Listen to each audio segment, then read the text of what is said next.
In today's video, I am going to teach you how to open a Pepperstone demo account. To begin, make sure you are already logged in to your Pepperstone Secure Client area. Once you are signed in, go to your account dashboard. This is where you can manage your trading accounts and access account options. From the dashboard, look for the main menu and click on Accounts. This will take you to the section where you can view your existing accounts and create new ones. In the Accounts area, find the option that says Open Demo Account or Create Demo Account.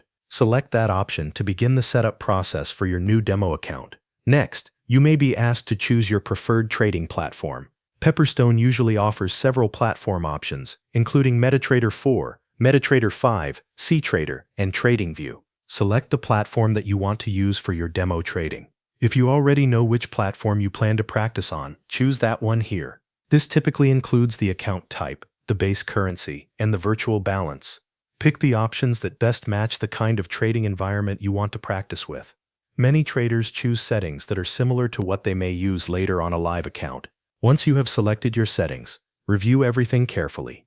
Make sure the platform, account type, currency, and virtual balance are all correct. This helps you avoid creating a demo account with the wrong setup. When everything looks good, click Create, Open Account, or Submit, depending on the button shown on your screen. Pepperstone will then process your request and generate your demo account details. Wait a moment while the system creates the account. After that, you should see the login details for your new demo account. These details are what you will use to access the trading platform you selected. Now open your chosen trading platform and sign in using the demo account credentials that were provided. Enter the details exactly as shown so the platform can connect properly. After you log in, check that the demo account is active and connected. You should be able to see the account in the platform and begin practicing with virtual funds right away. That covers everything you need to know. Thanks for watching.